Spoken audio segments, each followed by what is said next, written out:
22-inch Blackstone Griddle. I've used it now for not quite a week.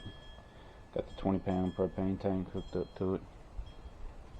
Did notice the little 1-pound tanks, they last about an hour if you run it on high, and as much as I've been cooking on this week, they didn't last long, so I had to go ahead and step it up to the 20-pound tank.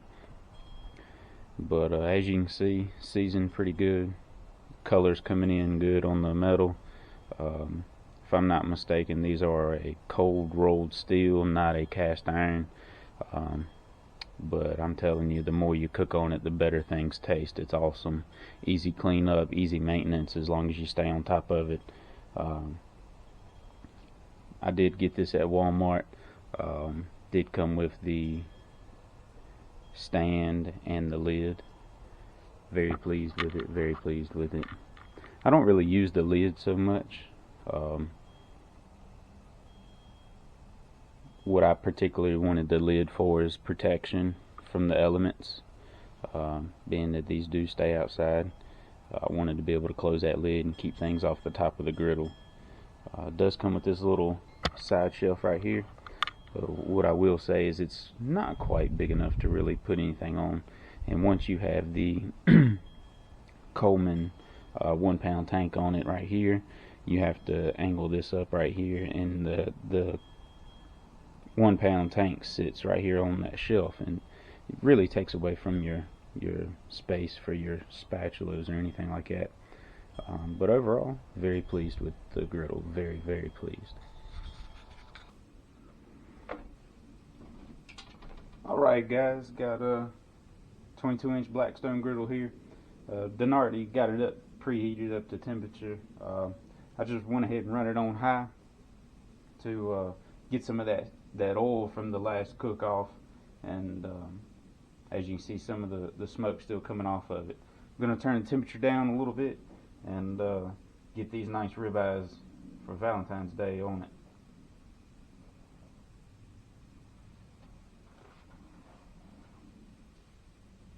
Put on my trusty little blue medical glove here so I can pick these steaks up and get them down without having to make a mess.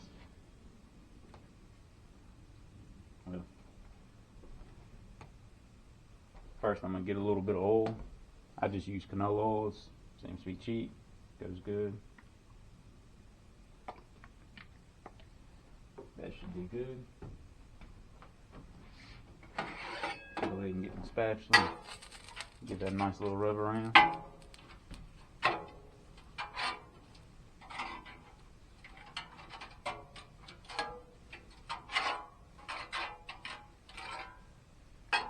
we got that. Go ahead and place our steaks. Look at that. Nice, nice.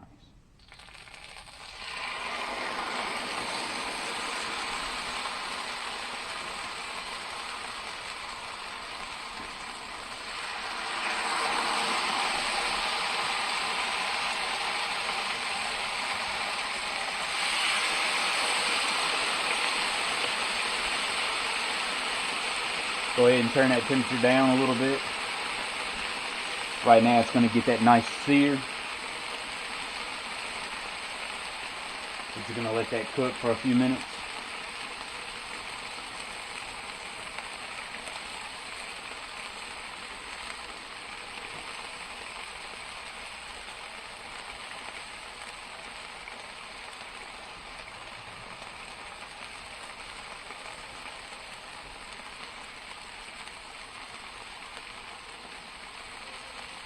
Already got the sweet potatoes inside.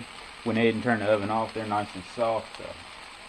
So once we get back in there, we'll top them off with some marshmallows and butter and get that melted down and all dressed up.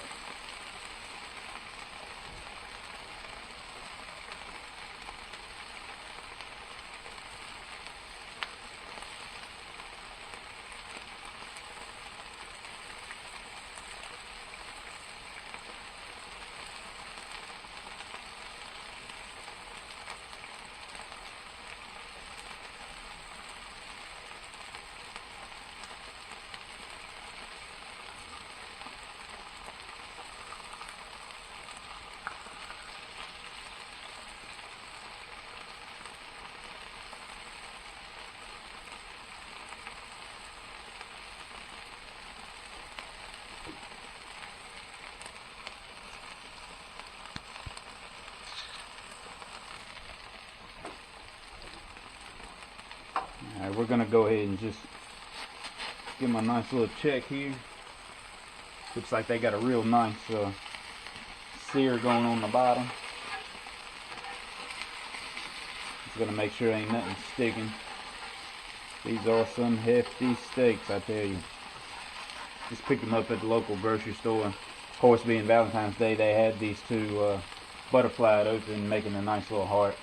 Our wife thought that was a real neat idea. Of course, she had to have them. So.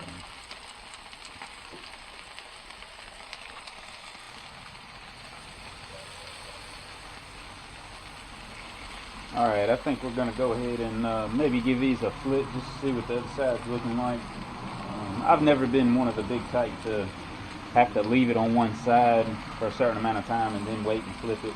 I like to flip mine, keep that heat going even, and also it gives me an idea of how things are sticking or giving that look on the other side. So we'll go ahead and do that here. And that's looking really good.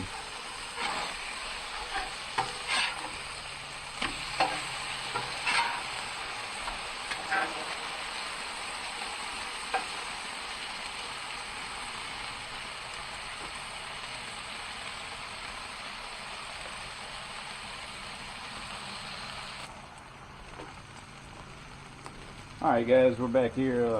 Took a little break. Got the Expert Grill thermometer here. Gonna go ahead and give it a quick little test. I'm sure they're not done. Yeah, we're only at about 85. Looking around almost 90 on that one. And a little over 100 on that one. So got a little bit ways to go. We're going to probably run them up to about 140, 145 for a nice medium. Wife and kid could take it a little bit more than medium, but I like a medium. If I go medium, I can actually take a little less or a little more on the done side. So I usually stick with the medium, then that way it gives me a little room to play with.